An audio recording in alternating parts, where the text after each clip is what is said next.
Hello, everyone. I hope you're having a great day. Welcome to another episode of the Diagnose Brave podcast. And I'm kind of doing this as a recap because we are at the start of 2025. And I wanted to kind of like reflect over what had been going on in 2024, since that's when I officially launched my podcast as far as publishing the videos. I've been working on videos and recording over the years, and I just kind of decided to pull the trigger this year. I had enough friends and family say, "We've heard you talk about this for years. When are you going to do it?" And so part of this past year was I had a couple of people give me the same book that has to do with starting a podcast. So I thought, like, that's my nudge to get this going. You know, the whole premise of this podcast was to share things that I've gone through, experiences that I've had over the 30 plus years dealing with medical issues, in hopes that somebody else could get a takeaway from it.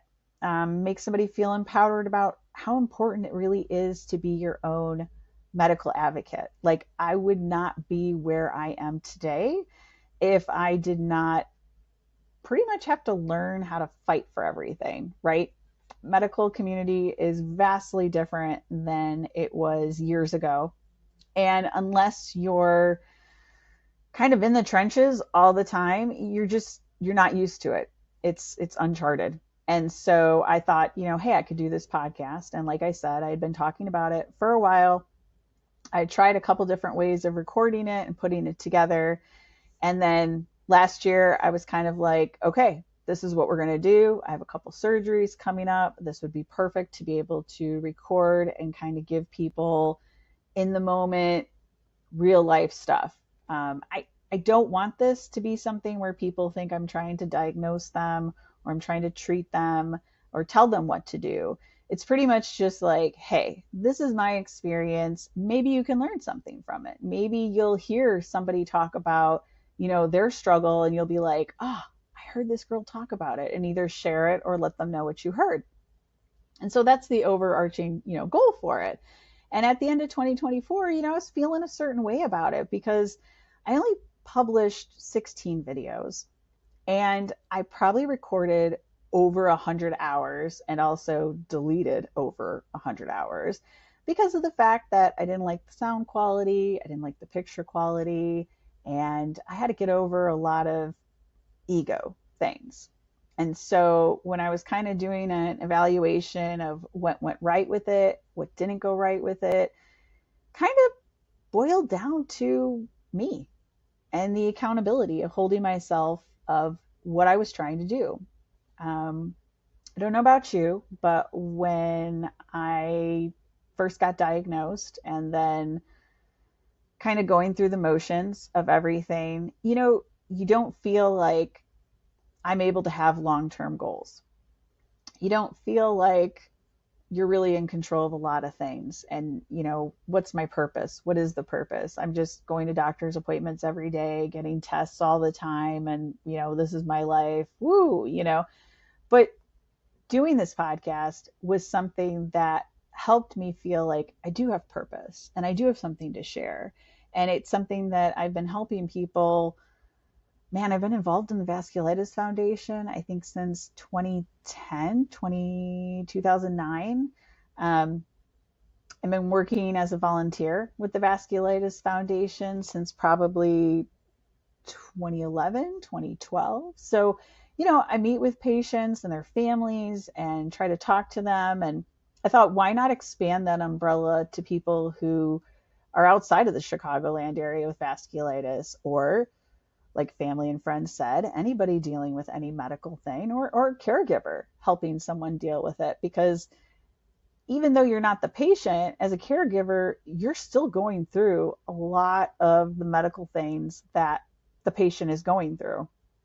And so I thought, okay, yeah, this is something I could do to help. But between, timing, which I know is accountability, but also feeling like there's so many different topics, and how do I best explain or present them to people and make sure that it's information engaging and people aren't bored by it or they don't like it. It was almost like a paralysis that I had.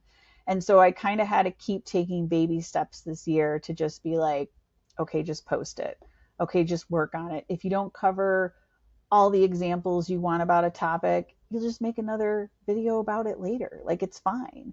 And so for Christmas, it really cracked me up when a couple of people ended up giving me some things called podcasting journals. So now I can work on making lists and kind of planning those topics better and maybe feel more confident when I execute the episode so that I am covering everything that I want to talk about, or at least at that time.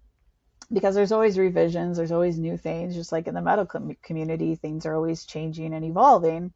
And then someone gave me a book for Christmas that really cracked me up because, you know, again, like I said, I was kind of getting in my own head about like, do people really want to hear this? Can I really help or, you know, share information? I mean, who am I?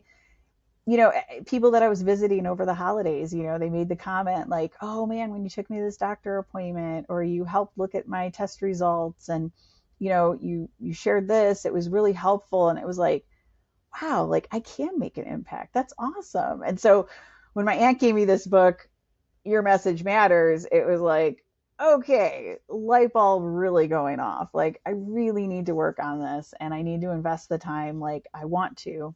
And who knows where it could go.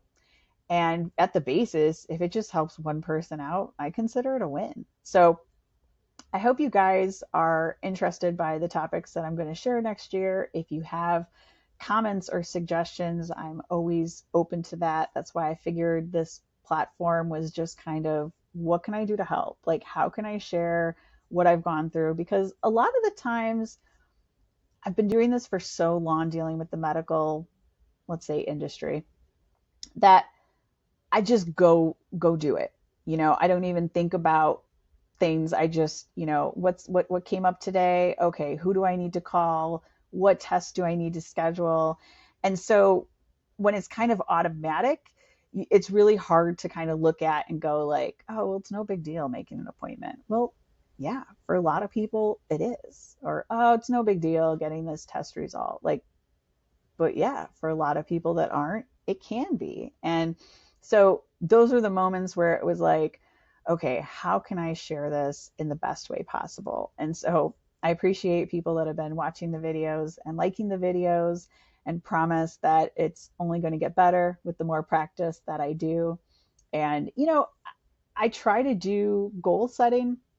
I'm not really big into New Year's resolutions, but it has been challenging setting goals, I guess, mentally, because when you're dealing with a rare autoimmune disease, the future can be questionable. And, you know, getting told different timelines for things can, you know, honestly be disheartening when you're trying to think of like, oh, what are some long-term goals that I have? And so this whole idea of setting goals is relatively new to me. And I think that couple years ago, I tried to just kind of take big steps. And then when I would fail, it would feel like, oh, I take one step forward and then two steps back. And it was just easy to just dismiss the whole thing.